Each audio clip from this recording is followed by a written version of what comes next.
नमस्कार. आज मी तुम्हाला अशी काही माहिती सांगणार आहे, की जी तुम्हाला नक्कीच आवडेल. आज मी बोलणार आहे अंतराळाबद्दल. अंतराळामध्ये काय-काय घडामोडी होतात, इतर देशांनी काय केलं, त्यामध्ये भारताचे काय योगदान होते, ते आपण जाणून घेऊ. चला तर. नमस्कार, मी दीक्षा आणि तुम्ही पाहत आहात YouTube channel proud to be an Indian. तर सुरुवात अशी आहे, की जेव्हा भारत स्वतंत्र झाला, तेव्हा आपल्याकडे खूप मोठे-मोठे प्रश्न होते. गरिबी, बेरोजगारी, औद्योगिक, कृषी यामधून कसा मार्ग काढायचा हा भीषण प्रश्न आपल्यासमोर असताना आपण अंतराळ स्पेसमध्ये काही करू हा विचारही नव्हता. बल्कि इतर देश अमेरिकासारखे, सोव्हिएत रशियासारखे यांनी तिकडे जाण्याचं वाटचाल सुरू केलेली होती. पण आपल्याकडे काहीच टेक्नॉलॉजी नव्हती, काहीच साधन नव्हती. पण तरी हा आपण प्रवास सुरू केला सायकल आणि बैलगाडीमध्ये. आणि तो प्रवास सुरू केला डॉक्टर होमी बाबा आणि विक्रम साराभाई यांनी. यांनी हा प्रवास सुरू केला. निश्चितच हा प्रवास सोपा नव्हता. अविकसित देश जिथे त्यावेळेला जेवणाचा प्रश्न होता, अन्नधान्याचा प्रश्न होता, रोजगाराचा प्रश्न होता. आणि तेव्हा आपण म्हणजे जिथे जमिनीवर जगण्याचा प्रश्न होता, तिथे आपण आकाशात उडण्याचे स्वप्न बघत होतो. पण हे स्वप्न फक्त बघितलेच नाही, तर साकारले. 1962ला जेव्हा याची सुरुवात झाली, तेव्हा आपल्याकडे तेवढे टेक्नॉलॉजी किंवा साधनं वगैरे अशी काहीच नव्हती, जेणेकरून आपण काही करू. पण नंतर कालांतराने गोष्टी बदलत गेल्या. आपल्या शास्त्रज्ञांनी खूप मेहनत घेऊन खूप संशोधन केले. नंतर कालांतराने असं झालं, की त्यापैकी एक विक्रम साराभाई यांचं निधन झालं.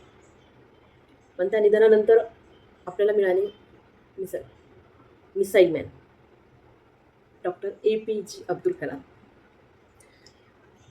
यांचं योगदान एवढं होतं, की ते आपण कधीच विसरू शकत नाही.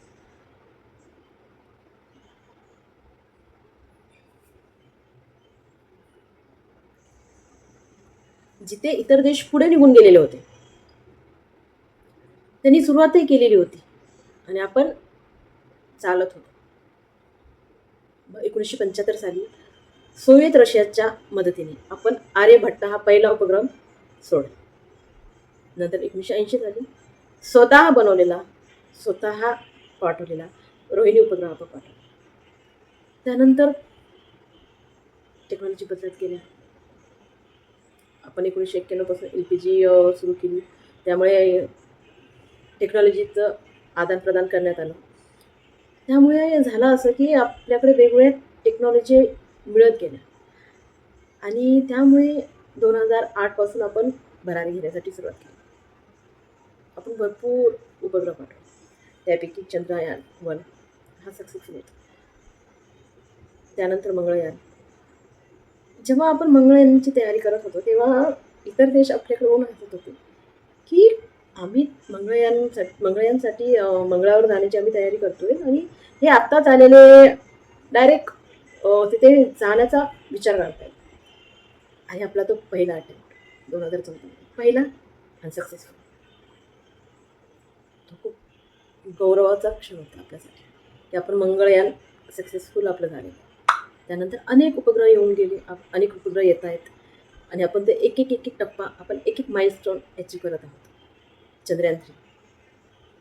भारत हा जगातला पहिला देश ठरला आहे, की जो चंद्रावर दक्षिण ध्रुवावरती पाऊल ठेवलेला आहे. जसं चंद्रावरती पाऊल ठेवणारे पूर्वीचे 4 देश होते. पण दक्षिण ध्रुवावरती पाऊल ठेवणं हे थोडंसं अवघड होतं. कारण चंद्राची दक्षिण बाजू ही नाही दिसत आपल्याला. कारण प्रत्येक वेळेस चंद्राची फक्त आपण अर्धीच बाजू बघतो, जी आपल्याला दिसते. त्याची दुसरी बाजू नाही दिसत. आणि जी बाजू दिसत नाही त्या बाजूवर आपण सक्सेसफुली लॉन्च केलेला आहे. असे अनेक टप्पे आपण गाठत गेलो आणि गाठत आहोत. PSLV, GSLV. PSLV म्हणजे polar satellite launch vehicle. GSLV म्हणजे geo synchronise satellite launch vehicle. Launch vehicle म्हणजे आपण बस कशी असतो, बसमध्ये बसायचं, एका ठिकाणी दुसऱ्या ठिकाणी जायचं.